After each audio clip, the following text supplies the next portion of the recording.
충격적인 일이 シリーズでお 벌어졌습니다. 伝えしている 한 일본 311の今、 언론인이 직접 福 한국을 島第一原 방문한 発 후 の事故から 예상치 間も 못한 なく 결론을 14年となりま 내렸습니다. すが、除 그가 染作 직접 業で生じ 경험한 た大 한국의 量の土の 현실, 行き場を 그리고 決められない 예상치 状 못한 況が続いてい 순간들. ます。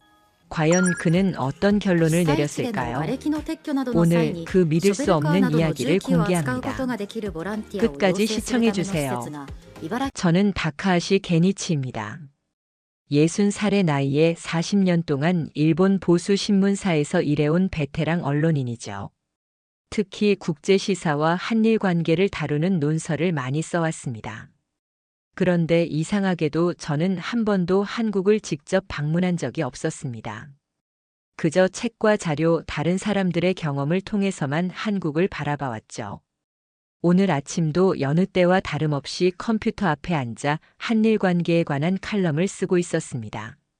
한국은 여전히 극심한 반일 감정을 바탕으로 외교 정책을 펼치고 있으며 문장을 완성하다 문득 손을 멈췄어요. 이 말이 과연 맞는 걸까? 직접 가보지도 않은 나라에 대해 이렇게 단정적으로 글을 쓰는 것이 옳은 일일까? 그때 사무실 문이 열리고 제 딸 유카가 들어왔습니다.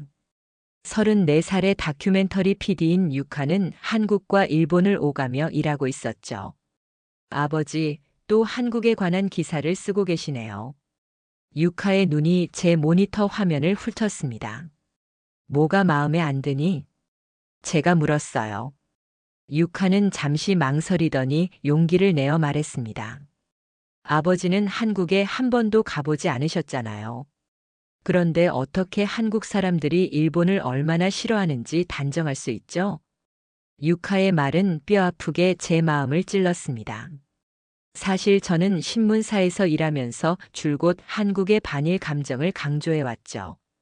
내가 없을 때 내 책상을 뒤지고 다니니? 유카는 곧바로 반박했습니다.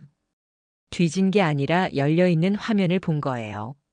제가 한국에서 일하면서 느낀 건 미디어에서 보도하는 한국과 실제 한국은 많이 다르다는 거예요. 유카는 핸드폰을 꺼내 최근 한국에서 찍은 사진들을 보여주었습니다. 활기찬 거리, 웃고 있는 사람들, 현대적인 건물과 전통이 공존하는 풍경이었죠. 아버지가 생각하는 것처럼 한국 사람들이 모두 일본인을 미워하진 않아요. 오히려 많은 한국 사람들이 일본 문화를 즐기고 일본 여행을 좋아해요.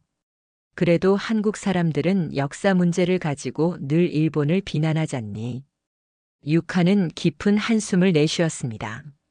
아버지, 그건 정치와 언론의 문제예요. 일반 시민들의 일상은 그렇지 않아요. 직접 가보지 않고 어떻게 판단할 수 있죠? 창밖으로 흐르는 구름을 바라보다 문득 생각이 떠올랐습니다. 어쩌면 이번 기회에 한국을 직접 가보는 것은 어떨까? 그래, 한번 가볼까? 제 입에서 나온 말에 유카의 눈이 커졌어요. 정말요? 아버지가 한국에 가신다고요? 그래, 한국에 대해 글을 쓰려면 직접 경험해보는 게 맞지 않겠니? 유카는 기쁨을 감추지 못하며 말했습니다. 제가 아버지의 여행 가이드가 되어드릴게요. 여행 계획을 세우는 유카의 모습을 보며 내심 불안했습니다. 일본 내에서는 한국에 가면 일본인이라고 차별받는다는 이야기도 많이 들었기 때문이죠. 기대는 하지 않는다. 그저 사실 확인 차원이라고 생각해. 유카는 빙그레 웃으며 대답했습니다. 아버지가 직접 가보면 뭐라고 할지 정말 궁금하네요. 한 가지는 확실해요. 아버지의 생각이 많이 바뀔 거라는 거요. 비행기 창문 밖으로 서서히 한국의 모습이 드러났습니다. 약 2시간의 짧은 비행이었지만 마음은 여전히 복잡했죠. 인천국제공항에 착륙하자 긴장된 마음에 손바닥에 땀이 배어났어요. 일본을 벗어나 한국 땅을 밟는 순간 과연 어떤 일이 벌어질까? 아버지, 왜 그렇게 긴장하세요? 그냥 여행일 뿐이에요. 옆에 앉은 유카가 제 표정을 살피며 물었습니다. 긴장한 게 아니야. 그냥 직업병이랄까? 관찰하는 거지. 허세를 부렸지만 사실은 긴장하고 있었습니다. 한국에 대한 기사를 수십 년간 써왔지만 실제로 밟아본 적은 없었으니까요. 비행기에서 내리자 인천공항의 깔끔하고 현대적인 모습이 눈에 들어왔습니다. 사실 이 정도의 시설은 예상했어요. 도쿄 나리타나 하네다 공항과 비슷하거나 오히려 더 새롭게 느껴졌죠. 출국장으로 가야 하는데 방향을 찾으려 두리번거리는데 갑자기 한 공항 직원이 다가왔습니다. 일본에서 오셨습니까? 출국장을 찾고 계신가요? 놀랍게도 그 직원은 유창한 일본어로 말을 걸었습니다. 순간 당황했지만 이내 대답했어요. 네, 출국장으로 가려고 합니다만. 이쪽으로 가시면 됩니다. 자동 출입국 심사대도 이용하실 수 있어요. 직원은 친절하게 안내한 후 다른 사람들을 도우러 갔습니다. 유카는 의미심장한 표정으로 저를 바라봤죠. 어때요? 첫인상은요? 공항이잖아. 관광객을 위한 서비스가 있는 건 당연한 거지. 딸의 질문을 무시하고 앞으로 걸어갔지만 솔직히 놀랐습니다. 일본어로 먼저 말을 걸어온 친절함이 예상 밖이었거든요.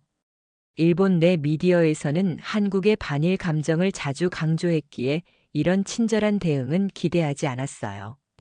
출입국 심사대로 향하는 길의 곳곳에서 일본어 안내문이 눈에 띄었습니다. 중국어, 영어와 함께 일본어가 주요 외국어로 표기되어 있었죠. 자동 출입국 심사대 앞에 섰을 때는 또 다른 직원이 다가와 일본어로 이용 방법을 설명해 주었습니다. 과정은 놀라울 정도로 간단했어요. 일본의 출입국 시스템보다 오히려 더 빠르고 효율적이라는 생각이 들었죠. 잠시 후 심사를 마치고 유카와 함께 수화물을 찾으러 향했습니다. 일본에서는 한국에 가면 일본인이라는 이유로 불편함을 겪을 거라고들 하잖아요. 지금까지는 어떤가요? 유카의 물음에 제대로 대답하지 않았습니다. 아직 공항일 뿐이니까요. 진짜 한국은 이 건물을 벗어나야 볼 수 있을 것입니다. 수화물을 찾는 동안에도 몇몇 직원들이 일본 관광객들에게 일본어로 안내하는 모습이 보였습니다. 그들의 표정에서 불편함이나 적대감은 전혀 찾아볼 수 없었어요. 한국에는 일본어를 할 줄 아는 사람이 이렇게 많나?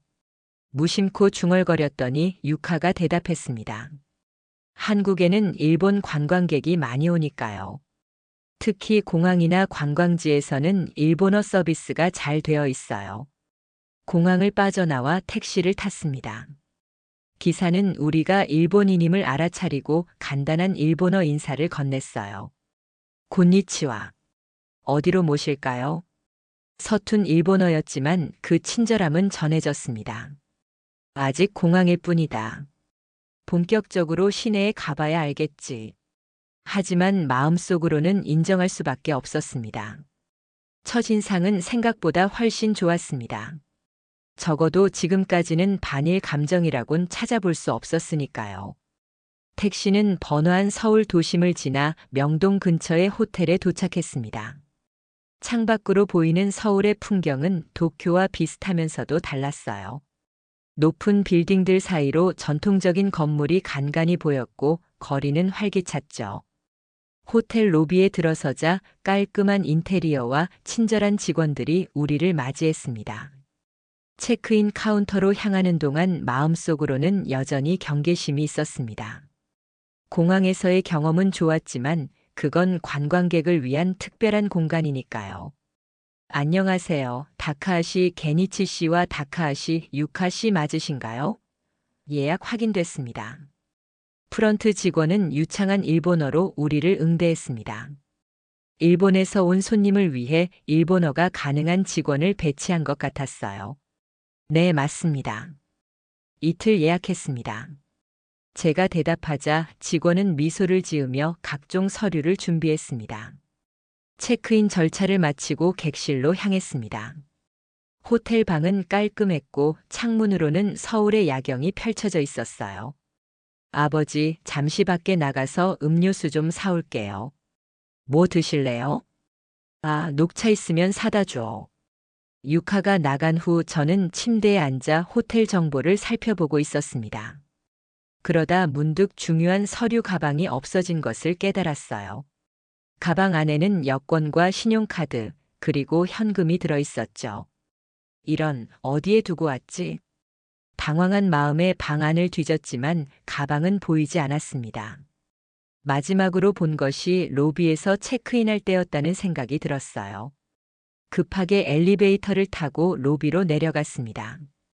혹시 방금 체크인한 일본인 손님의 가방이 있나요? 검은색 서류 가방인데. 프런트 데스크에 다급하게 물었습니다. 직원은 곧바로 밝은 표정으로 답했어요. 아, 다카하시님. 방금 찾으러 오셨군요. 체크인 하실 때 카운터에 놓고 가신 것 같아서 보관해 두었습니다. 그녀는 카운터 아래에서 제 가방을 꺼내 건네주었습니다. 가방을 열어보니 여권, 신용카드, 현금 모두 그대로였어요. 정말 감사합니다. 중요한 물건들이 들어있어서 천만에요. 손님이 놓고 가신 걸 확인하고 바로 보관해 두었습니다. 로비를 나오면서 문득 생각이 들었습니다. 만약 이런 일이 다른 나라에서 일어났다면 어땠을까요? 도쿄에서도 분실물을 돌려받을 확률이 높긴 하지만 이렇게 자연스럽게 처리되는 것은 의외였습니다. 엘리베이터를 기다리며 옆에 있던 다른 일본인 관광객과 대화를 나누게 되었어요. 한국은 처음이신가요?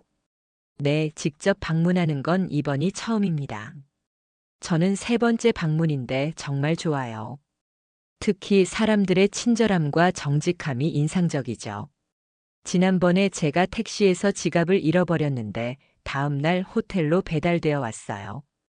방으로 돌아오자 마침 유카도 음료수를 사들고 돌아왔습니다. 아버지, 무슨 일 있었어요? 얼굴이 좀 붉어 보여요. 아, 서류 가방을 로비에 두고 왔었네. 프런트에서 잘 보관해주고 있었어. 유카의 얼굴에 미소가 번졌습니다. 이런 건 일본에서도 드문데. 한국에서는 흔한 일인가? 네, 한국은 분실물 처리가 정말 잘 되어 있어요. 창밖에 서울 야경을 바라보며 생각에 잠겼습니다.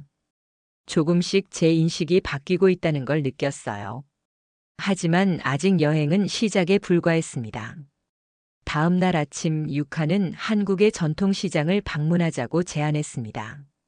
일본에도 전통시장은 있지만 한국의 시장은 어떨지 궁금했어요. 광장시장이라고 서울에서 가장 오래된 시장 중 하나래요. 길거리 음식도 유명하고 분위기도 활기차요. 호텔 레스토랑에서 아침 식사를 마치고 택시를 타고 광장시장으로 향했습니다. 택시에서 내리자마자 활기찬 소리와 음식 냄새가 저를 반겼어요. 시장 입구는 사람들로, 공기는 다양한 음식 향으로 가득했습니다. 여기가 한국의 전통시장인가? 저도 모르게 중얼거렸습니다. 도쿄의 스키지나 아메야 요코처럼 활기차지만 뭔가 더 친근하고 정겨운 느낌이 들었어요. 저기 빈대떡이라는 음식이 유명해요. 한번 먹어볼래요, 아버지? 유카가 한 노점상을 가리켰습니다. 그곳에서는 둥근 철판 위에 녹색 반죽을 붓고 있었죠. 노릇노릇하게 구워지는 모습이 맛있어 보였어요. 그래, 한번 먹어보자. 우리는 빈대떡 가게 앞에 섰습니다. 주인 아주머니는 분주하게 손님들에게 음식을 내어주고 있었어요. 우리 차례가 되자 유카가 한국어로 주문했습니다. 빈대떡 2개 주세요. 아주머니는 우리를 보고 미소 지었습니다. 일본에서 오셨어요? 일본 손님들이 우리 빈대떡 아주 좋아해요. 유카가 제 소개를 했습니다. 네, 아버지와 함께 한국 여행 중이에요. 아버지는 처음 한국에 오셨어요. 아이고, 처음이세요? 잘 오셨어요. 우리 빈대떡 특별히 맛있게 해드릴게요. 아주머니는 더 큰 미소를 지으며 빈대떡을 구워주었습니다. 뜨거운 빈대떡을 받아들고 가까운 테이블에 앉았어요. 한 입 베어 물자 겉은 바삭하고 속은 촉촉한 식감이 인상적이었습니다. 정말 맛있네. 이런 음식은 일본에서 먹어본 적이 없어. 시장을 더 구경하며 다양한 음식들을 맛보았습니다. 떡볶이, 순대, 호떡까지. 하나같이 맛있었죠. 몇 시간이 지나고 나서 마지막으로 찹쌀 도넛이라는 것을 사기로 했어요. 도넛을 사고 10,000원을 내자 가게 주인은 거스름돈을 꼼꼼히 세어 건네주었습니다. 저는 바로 주머니에 넣고 자리를 떠나려 했어요. 그런데 몇 발자국 가지 않아 가게 주인이 부르는 소리가 들렸습니다. 손님, 손님, 여기 돈 남았어요.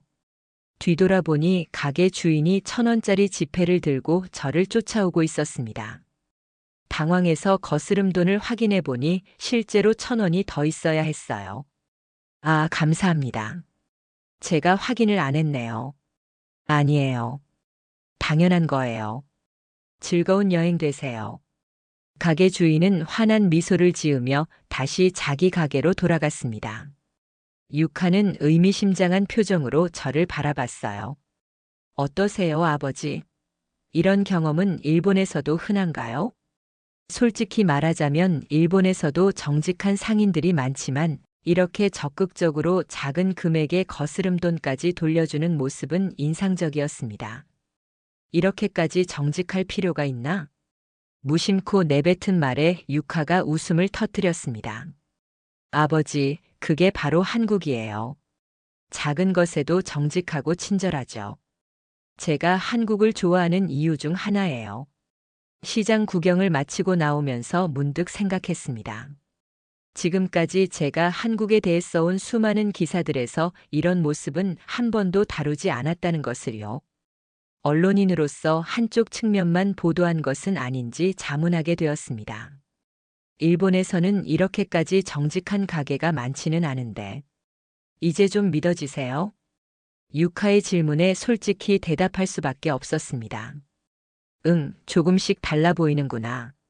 시장의 활기찬 소리가 점점 멀어지는 가운데 저는 한국에 대한 제 인식이 조금씩 변하고 있음을 느꼈습니다. 하지만 아직은 완전히 마음을 열기에는 이르다고 생각했어요. 더 많은 경험이 필요했습니다. 시장 구경을 마친 후 우리는 명동으로 향했습니다. 명동은 서울의 대표적인 쇼핑 거리로 많은 관광객들이 찾는 곳이라고 했죠. 번화한 거리에는 화장품 가게, 의류 매장, 그리고 다양한 식당들이 즐비했어요. 아버지, 여기서 쇼핑 좀 하고 싶은데 괜찮으세요? 유카가 물었습니다. 저는 별로 쇼핑에 관심이 없었지만 이곳의 분위기를 느껴보고 싶었어요. 그래, 난 잠시 거리 구경을 하고 있을게. 1시간 후에 저기 카페에서 만나자. 유카가 화장품 가게로 들어가고 저는 명동 거리를 천천히 걸었습니다.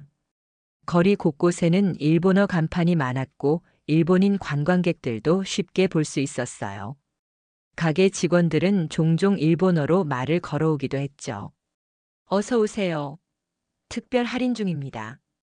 일본어 메뉴판을 보고 한 식당에 들어가 가벼운 차를 마셨습니다. 창가에 앉아 사람들이 오가는 모습을 구경하며 여행의 인상을 정리하고 있었어요. 그러다 문득 핸드폰으로 몇 장면을 사진으로 남기고 싶어졌습니다. 주머니에 손을 넣었는데 핸드폰이 없었어요. 다른 주머니도 확인했지만 찾을 수 없었습니다. 갑자기 당황스러운 마음이 들었죠. 분명히 아까 시장에서 사진을 찍었는데 마지막으로 핸드폰을 사용한 곳이 광장시장이었습니다. 거기서부터 명동까지 오는 동안 택시를 타고 여러 곳을 들렀으니 어디서 잃어버렸는지 알 수 없었어요. 이건 틀림없이 도난당했겠지. 일본 미디어에서 한국의 소매치기에 대한 기사를 본 적이 있어 자연스럽게 그런 생각이 들었습니다. 체념한 마음으로 유카를 기다리고 있는데 갑자기 제 호텔 번호로 전화가 왔어요. 식당 직원이 저를 불렀습니다. 다카하시 씨, 전화 왔습니다. 호텔에서요.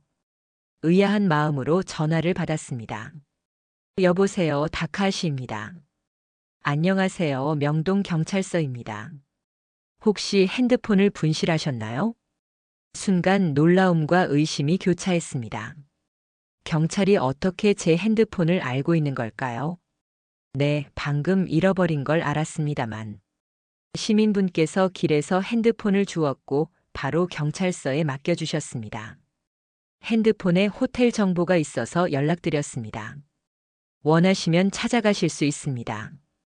경찰은 명동 경찰서의 위치를 알려주었고 제가 직접 찾아가기로 했습니다. 유카가 돌아오자 상황을 설명했어요. 정말요? 핸드폰이 경찰서에 있다고요? 다행이네요. 명동 경찰서로 향하는 길에 유카가 설명했습니다.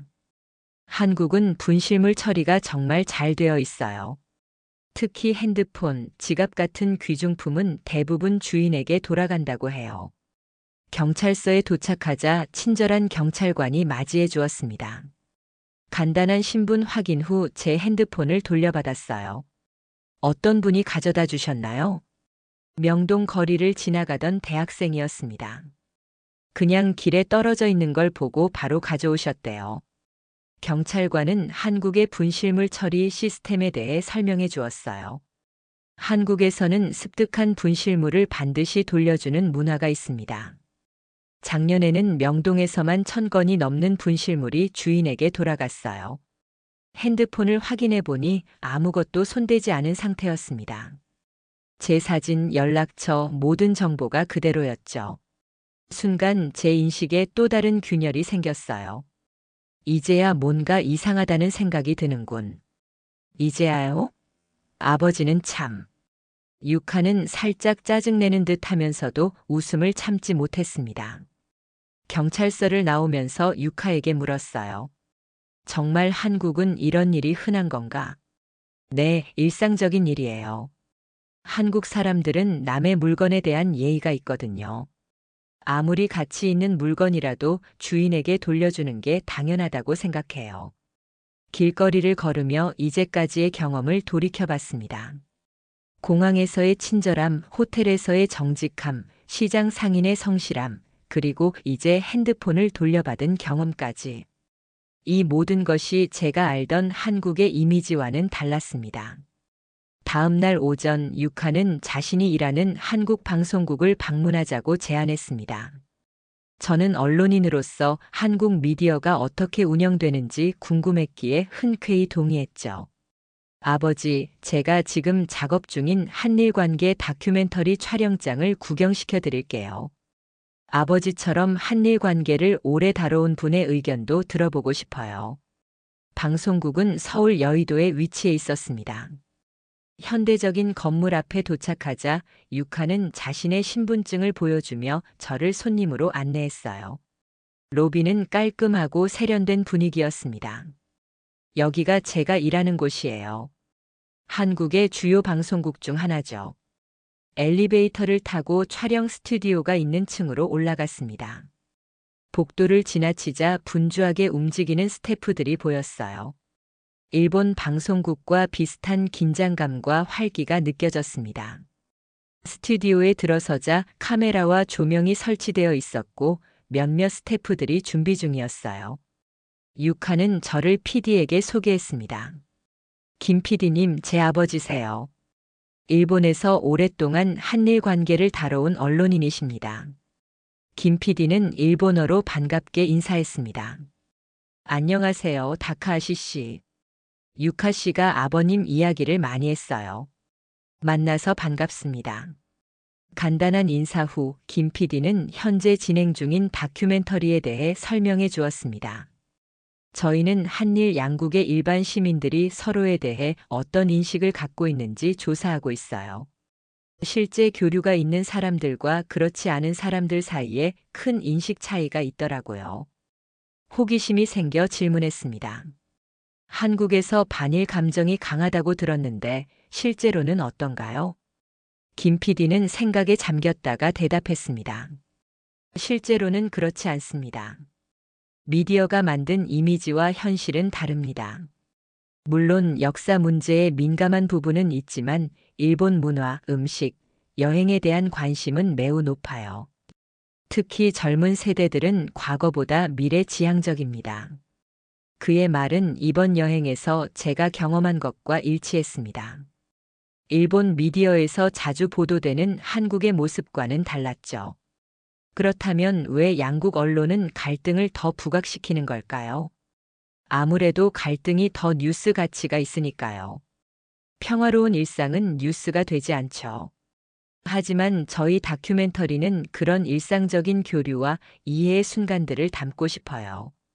김 PD는 지난 몇 년간 촬영한 영상 일부를 보여주었습니다.